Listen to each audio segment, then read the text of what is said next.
Welcome back into another SSPN live stream.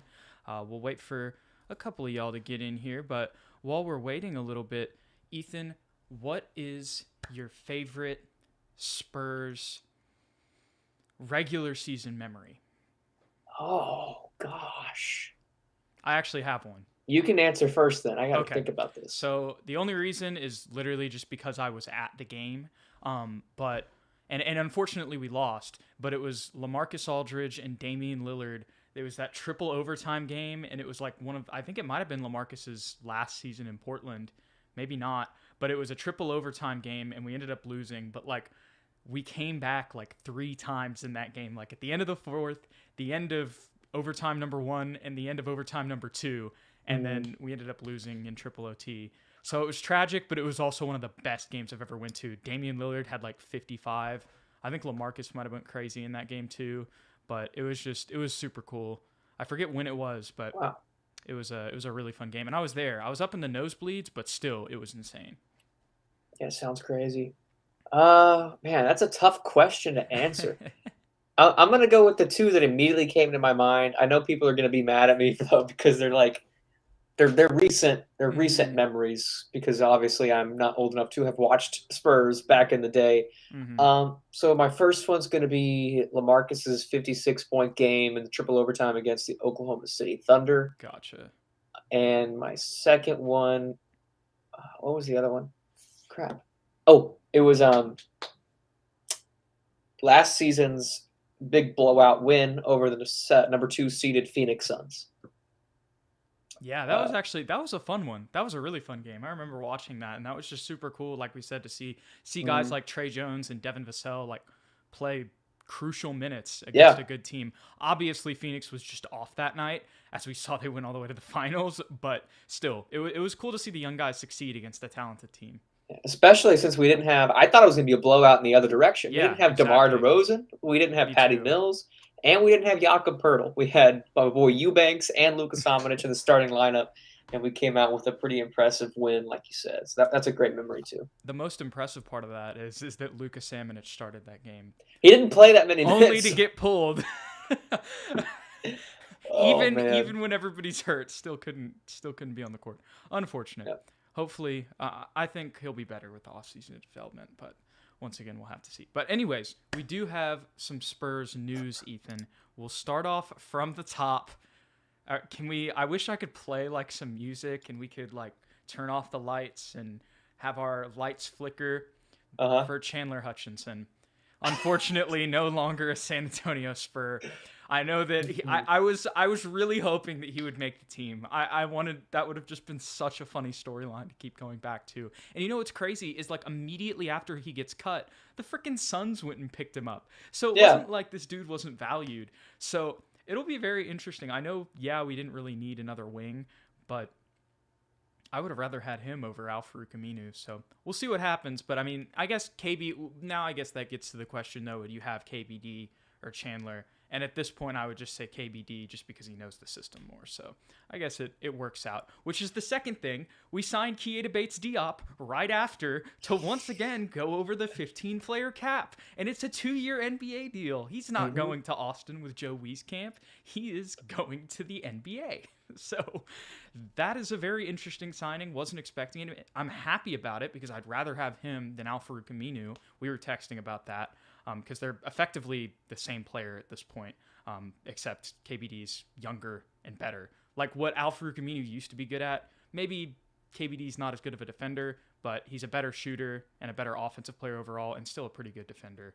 So I know we're talking about third-string power forwards right now, but that's what the offseason is, baby. Yeah, it is. But you hit it right on the nail, man. Keita Bates-Diop got signed again. I wasn't upset at all. I was actually happy because I like Keita Bates-Diop, and he has, I think some good rapport with the other players. I think Derek immediately posted that on his Instagram, like reposted on his story or whatever. Obviously, he's a good chemistry guy. He was at the little get-together. Fiesta thing, yeah. He was there, and I was a little surprised that we cut him in the first place. I think we were still trying to make the cap work and maybe make another move at that point, and then obviously we didn't, so we signed him back. not entirely. I think what happened is we gave him the qualifying offer and nothing happened. And probably what happened was, we gave him the qualifying offer and then we renounced his rights. Yes. But probably what happened was the Spurs were like, hey, we still want you, but we got to do this to do all this other offseason stuff that we're about to do. Don't worry, you're not even going to be on a two-way. But they probably just told him what was going to happen. So probably.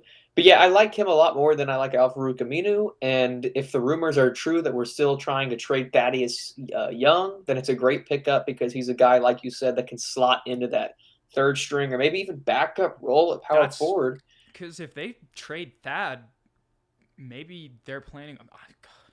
I mean, it all depends. With the way Luka looked last year, you can't rule out Keita Bates-Diop starting. Yeah, or like we said last episode, which is crazy. Their whole plan is to ignore what we're saying because, I mean, why would they listen to us? Yeah, and they're going to put Kelden Johnson at the starting four or Dougie McBuckets at the starting four or something like that. And I wouldn't mind Doug McDermott. Yeah, either way, Keita Bates is a good depth guy, like you said. He has a lot of upside for somebody that won't be getting that many minutes, maybe, possibly. Who knows? Maybe he's shown a lot of improvement that we just haven't seen because he doesn't get that much playing time. So there's also that. He's a guy who's willing to be your third string 3/4, but could be a backup. And that's what you want. That's exactly what you want. So. And he fits the age demographic and clearly has a good rapport with our guys, which is very important on a young team. From a really good college, Ohio State, too. That's another thing, and this is kind of off topic, but another thing I've noticed about this Spurs young core, they're all from, like, big basketball schools. Washington, Colorado, Miami, Ohio State. Trey Jones is from Duke. Devin Vasel's from Florida State. Yeah. You know, other than the foreign guys, really, all of our American players are from, like even Zach Collins is from Gonzaga. Yep. And Eubanks is from Oregon State. Oregon State, another good program. And I know we just signed Doug McDermott, who hasn't been a part of the program. It's not like we drafted him, but still, he's from Creighton. And they base him. I know there was some bad stuff that happened with his dad recently, but still, he and his dad built that program. You know, with his season. So when he was going crazy in college. So that's a theme that I never really It was obvious, but I just never thought about it. So. Interesting stuff. But we already got a comment saying Spurs next big three. They want to hear it. They want to hear. Oh, he's saying Trey Jones. So Luis Trey with a Y. Oh, and he might be giving us his. But before we get into that, okay, we're gonna cover one more thing, and that is that our boy Matt Nielsen is going to be on the sidelines with Becky Hammon and Greg Popovich. This was such an obvious signing, but I guess I was like, I think they'll keep him in Austin because he's doing such a good job there.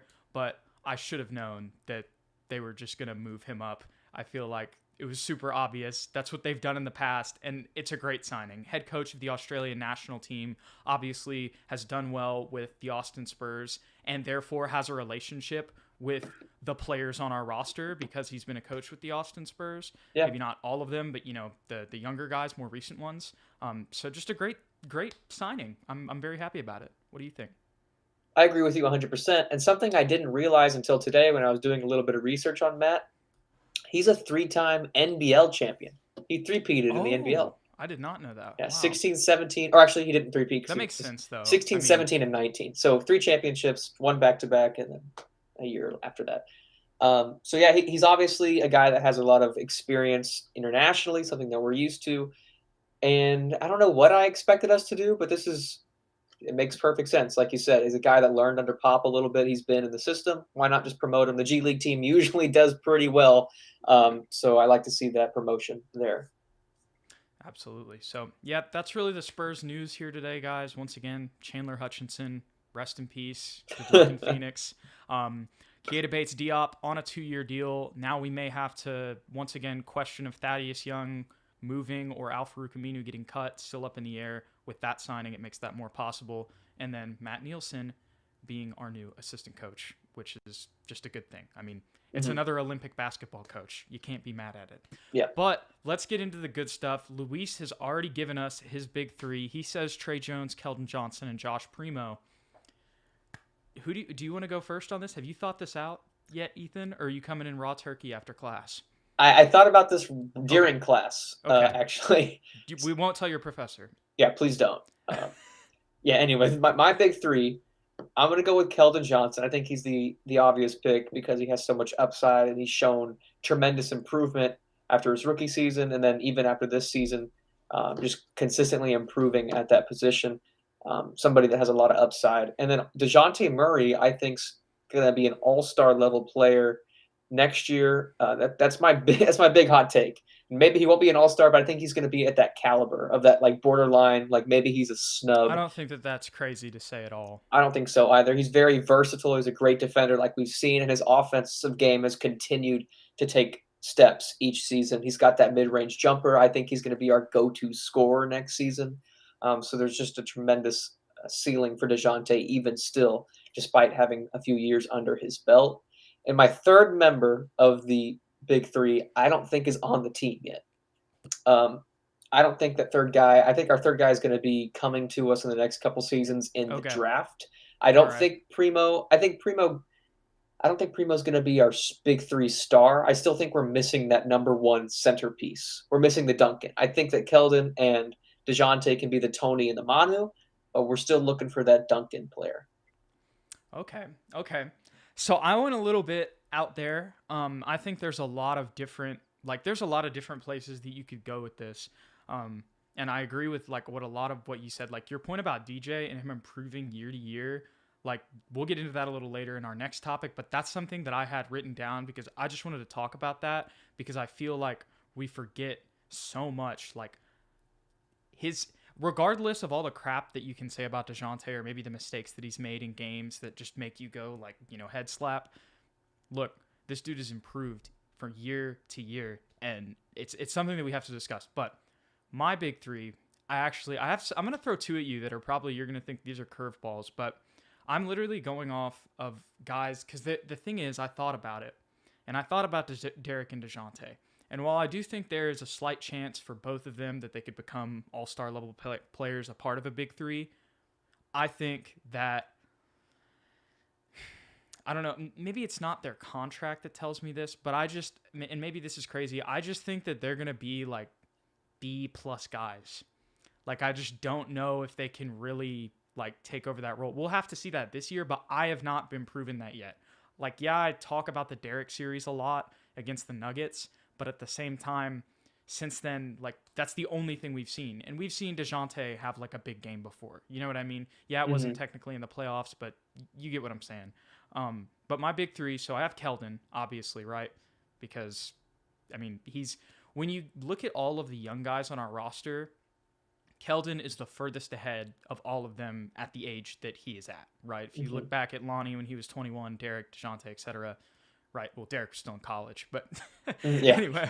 But point is, he's ahead of all of them, so definitely he's going to be in the picture. I think that Keldon has a chance to actually be the number one guy. I think that he can be the Duncan, if you will. I don't think that he's going to be Tim Duncan, but I think that he could be a star player that leads us to a championship. Not two, not three. I'm just talking about one. I think Keldon could be that guy potentially, but depending on how the next 3 or 4 years goes, maybe my mind changes. Because I also felt like DeJounte could be that guy. And honestly, when you were talking earlier about DeJounte, it kind of made my hopes, maybe a little more optimistic. But for the sake of this, I had Josh Primo. I actually had Josh Primo on the future Spurs Big Three because he's just 18. He's so raw. And the thing is that we've already seen him play multiple roles. We see that he can run an offense and, pull up from like 40 or, do a floater like and be on ball and create his own shot. But then we've also seen him, in Alabama come in and be able to just catch and shoot and play defense. And the fact that he's so young, I just like, you can't put a ceiling on him yet. So that's why I have him in the future Spurs Big Three, because with his just untapped potential, like that's, the 2K thing we always talk about. Like he's got the question mark right now. We don't know. We haven't scouted him yet. So because there's that question mark, I'm going to err on the side that it's, a high A grade in 2K terms and put him in this. But my third guy, this is one that also might be a little bit interesting, is Devin Vasel. So this one at first I wasn't going to choose Devin, but then I thought about, and I know it's just summer league, but once again I also thought about where he is at in his like Spurs tenure in comparison to other guys. I know, yes, we had injuries, but still, the fact that he was on the roster and not in the G League, like we sent Trey Jones and Luka down. Luka is in his second year. They sent them to the bubble. We didn't send Devin. We sent Kelden to the G League. Like, you know what I'm saying? And we didn't send Vasel. He's further ahead of everybody else as of right now. Obviously, that can change. And y'all can kind of see for this 3, like the framework or the mindset that I'm kind of thinking in. But with Vasel, once again, just obviously his 3-point shooting ability and his defensive ability, right? Those are the name of the game in winning games in the NBA. But the bag that he showed in the summer league, there's been some Kawhi comparisons to Vasel. There's been some, maybe if he can develop his offensive game, he could be, that type of player for us, a lockdown defender who also just has a dog mentality on offense. Obviously, he'd be different because he's 6'5" and not the same frame and everything. But that's somebody who also, I think, has the potential to be that type of player for us. So these are all kind of visions of these guys that, you look at when you look at their draft. When you're drafting these guys and you say, who could they be? That's kind of what I'm going off of in this big 3. Where if I wanted to just be like concrete, I could have just been like, oh, Kelden, Derek, DeJounte. But I was like, I'll be a little bit eclectic. So I think your Devin comparison, I think an even better one. I was just thinking about this. Chris Middleton, I think, is his ceiling. That's a good, yeah. And hey, that's a championship number 2 guy. Yeah, it is. It is. And I think I like his upside right now a little bit more than I like Primo's. He could still grow too. Like Vasel is like, I forget about that. He's got 5 years. He could be, you talk about Chris Middleton, he could be 6'7" in 3 years. Yeah. Who knows, He could be. Same with Kelden. You said it already looks like it. So, or I don't know if you said it. Somebody said that. Somebody said it. I don't think it was me. I was like, thank you for the compliment, Jude. No. Well, not you. It was another friend, another Spurs. I am always saying truth. Yes. So I appreciate you recognizing that. Hey, I'll be interested though, because Kelden did look big in the Olympics. He looked big. He's yoked. And he did look a little taller too. So maybe he's 6'6". Nothing crazy. But shout out to Luis though. Trey Jones is a sleeper pick in this scenario, in my opinion, because if he can, me too. If he can get going, he and Devin have a good rapport based on what I saw in the summer league. And he's such a talented playmaker. I can't talk about that enough. He's such a willing passer. I love his game overall. And if you compare him with a guy like Devin, a guy like Primo, these guys are just offensive, scorers. That's a dangerous combination. And then Kelden, of course, as well. I just think the way that he can run an offense. Remember how I told you when we were watching that? I was like, I think he's the most pure point guard on our roster. 100%. And I still say that. But I like what you said about DeJounte. I think DeJounte is going to be in a ball-dominant role this year where he's going to be our go-to scorer, and we're going to see more of the little when he does the and ones. But yeah. He's going to be literally our team. Like it's going to be DeJounte versus everybody every game, and we're going to go like 36-41. And it's going to be pretty funny to watch, honestly.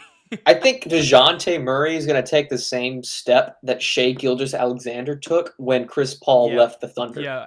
Exactly. And that gap between those two players is going to just slowly close. Except DeJounte is going to think that he's better than he is. Oh, I mean, yeah, but I like that in a player. But it's going to work. Oh, yeah. But it's going to be entertaining television. I can tell you that. Speaking of DeJounte Murray, the second topic that we had for today's show is which Spur has the highest ceiling on the roster. And DeJounte was somebody that I was very tempted to pick. There's another person I'm very tempted to pick. But DeJounte has such an interesting argument because there's literally no evidence that you can go off of that tells you that he won't get better this year. Every single year, he's got better at everything. So it's like, that's a really hard thing to deny. Even though he's not my guy with the highest ceiling, it's just, that's something that you can't deny. So yeah, it's very interesting to float him out there. But who do you have? Yeah, it depends on how we frame the question. If it's in the short term, if we're talking about the next couple of years. Long term, at like end of their career type thing. That's kind of what I was thinking. I think the easy pick would be Primo, simply because he has the most time. There's so much that's unknown about him. But I'm gonna branch out, and I'm gonna say Devin Vasel, because to me he has the most tools naturally gifted to him. He's got a perfect body. Especially if he gets a little bit more muscle on him, a perfect body for the current day NBA, where he's long, he's a little bit trimmer, he can shoot, he can score in the mid range. He's got turnaround jumpers. He can kind of get in the post a little bit. I mean, not like Kobe level, but he's working toward that. And he's got surprising athleticism.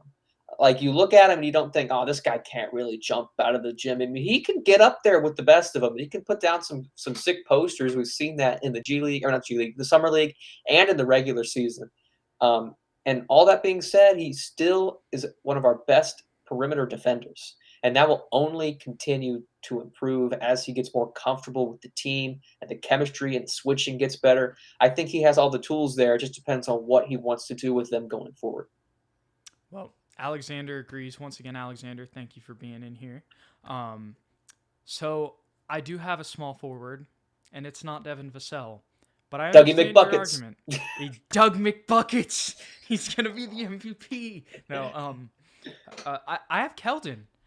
I think that there's a chance that he can be, like, I think most likely he's like a number 2 guy on a championship team. Mm-hmm. But I think that there's a chance, and specifically in this Spurs situation, because he's the best player, in my opinion, talent-wise, on the team, right now, at least, like, in the situation, he's going to be, like, it's going to be him, Derek, and DeJounte next year. Like, if we had to pick a big 3 for next year, it's those 3 guys, right? Yeah. Do you think there's anybody else on the roster that would overtake Kelden in that third role? I don't think so. Yeah. You could say there's some vets, but unless Pop is like, Doug, run point. Like, I don't think that he's gonna, take over Kelden. I don't think it's gonna be Rudy Gay, Patty Mills 2.0 with these vets. It's not this time. The personnel doesn't match up with that. So I just think that, once again, what we've seen from him, the fact that he's already on the Olympic team at 21 years old, and his ability to shoot the ball pretty well right now, the way that he's also shown a little bit more of his bag, because if his bag gets developed on offense, that's a problem. That's a problem. Because right now, he's just running to the rim and just out-muscling people. If he can get some crossovers or just have a little finesse with the floater where he doesn't have to use his strength, that is going to be a deadly combo if he can get some skills and then combine his strength with that. I mean, that is... No, I was about to say LeBron levels. That's not LeBron levels. That's not. Because there's just no way that Kelden is going to be that type of a ball handler. I don't know, maybe. Prove me wrong. That'd be awesome. But if he can get, some more crossovers and just expand his bag, as we've talked about, he will be a deadly offensive player. And I think he's only going to get better shooting-wise with Chip England. And the start that he had, even though his shot doesn't look the prettiest, it goes in. And that's a lot. Like, we were talking about it, his shot is ahead of where DeJounte was. You know what I'm saying? And even if it doesn't look, it doesn't seem like it when you watch him shoot. But once again, Kelden Johnson has done so much in the first 3 years of his career that so many other Spurs that are very talented haven't. And that is why he has my highest ceiling. But I wouldn't be mad at Primo. Like I said, I was very tempted to pick Primo. And Vasel is a great argument too. And I kind of, with Vasel, I kind of see it maybe a little bit more than Kelden, because I think the thing with Vasel is that that lengthy player, like, I don't know what it is in today's NBA, but that's just an advantage that fits really well with the game. Like, if this was the 80s, Kelden in this comparison would do better. You know what I'm saying? But because of today's game, when I'm thinking about it after you said it, and I'm looking at what Alexander said as well, that probably Vasel might have the highest ceiling. But I still think Kelden could be a guy there too. So I can't disagree with Kelden. I love Kelden Johnson's game, and I'm not worried about his shooting. We've all seen that he's got the interior game. He's a solid defender who'll only continue to get better on that end. To me, what will put Kelden above Devin is if he can really improve tremendously with his ball handling. Yes, yeah. If he can become it doesn't have to be Kyrie level, but if he can just be, you have to worry about your ankles when he touches the ball. Yeah. You can't just like really plant your feet. Like, you have to move your feet when he gets the ball, because like you said, right now he catches it, he either pump fake and jab and then go one direction, or he'll shoot the ball. And another thing is, too, this is the first time in his career that he hasn't been able to just bully people. He was able to do it in high school, and he was able to do it in college. Yeah. So if he can get that handle underneath him, there's no telling how high his ceiling could be. It could be crazy. I have a feeling while we're talking about this, that's probably what he's been working on. I hope so. Fingers crossed, because that's a dangerous player. Yeah. And regardless, the Olympics experience is just a great thing. That's just a fantastic thing for him. He's a gold medalist. Like, that boosted his potential just because of doing that at such a young age. And yeah, we lucked out because Pop was the head coach, but it still happened, so we reaped the benefits. Yes. And Primo has a case because he's so young, but I still need to see more games from him. It can even be we G just League don't have games. enough tape. Yeah, I don't trust his Alabama tape because it's Alabama basketball. And it's not the role that he's going to play into. No, not at all. And he had some flashes. In that game, he had flashes, yeah. He had flashes in the summer league, but he didn't play enough for me to make a clear-cut decision on him. Well, that's really all we had planned. Is there anything else pressing on your mind, Ethan? And if y'all want to shoot anything in the comments, go ahead, feel free. We got to interview my man Drew Eubanks. So if you're watching this, Drew, get on the show. We'd love to interview you. We got the poster signed. I can't pull it out, but it's... Pause. Oh, wait. Yes, that was good. Right there. That's a Drew Eubanks poster in the mirror. Oh, I see it. Right? Yeah, and it's signed. Go back 3 episodes or so, and that's when I pulled it out. I don't feel like taking it out again, so... Anyways, well, I think that'll wrap things up then. Yeah. Oh, and one last thing, Jude. Wait, sorry I see also a comment too, but we can go to the comment first. Okay, so yeah, it's not that Kelden won't be that high, but the long arms of Vasel and shooting, and that's exactly not only with the pace of the game does the length work, but he can get because he's just that will help with steals on defense and also just. Laterally, quickness. I mean, so many different things, little things you could go into with length, but definitely offensively. I mean, we talked about that so many times, the separation that he's been able to get from some of these dudes, even though he's only 6'5", is because of that wingspan. So that's a great point, Alexander. Yeah, I agree with you, Alexander. And the last thing I wanted to say was no disrespect to Lonnie Walker in this entire episode because we haven't mentioned his name one time. And 2 years ago, he would have been the entire episode. He would have been the entire episode. I'm mad now. We're fueling his Instagram posts right now. Yeah, we are. I hope he sees this because we don't believe in you, Lonnie. I think he has the potential to kick somebody out of the big three, at least this season. If he goes stupid like we thought he was, if he looks like he did at Miami, which I truly believe he still has it in him, it's just been a crappy situation, he could be the best player on the team. He was compared to Dwayne Wade coming out of college. Yeah. So I hope he proves us wrong. I hope he belongs in this big three. In your contract year, revive your career. That needs to be Lonnie's motto. Yes, 100%. That's all I had to say though. Let's see. Hey, facts, Alexander. He could. It's all about could, but coulda, shoulda, woulda. You got to do. So, absolutely. All right, y'all. Thank you guys for the few of you that did come out today. I know it's NFL Day, and I'm sure, and there will be a bunch of people that'll catch this afterwards, I'm sure. So, anyways, thank you guys, though, that were here. We appreciate you guys, as always. Once again, if you have not already, let's do a little bit of housekeeping at the end of the show. Follow and subscribe to SpursTube TV for some more Spurs content that will be coming out. And also, go to their website. Get you some SSPN or some Spurs Film Room, some SSPN OG, whatever you want. If you want some merchandise from your favorite Spurs YouTube content, definitely go out there and get it. But also, if you're like, bruh, I got bills to pay, no worries. Also, you can follow us on Twitter at Jude McLaren and at Ethan_Quintero for the podcast postings about this, any news about the show, all that stuff. And once again, even though we're exiting SSPN right now, go Spurs go. And we'll catch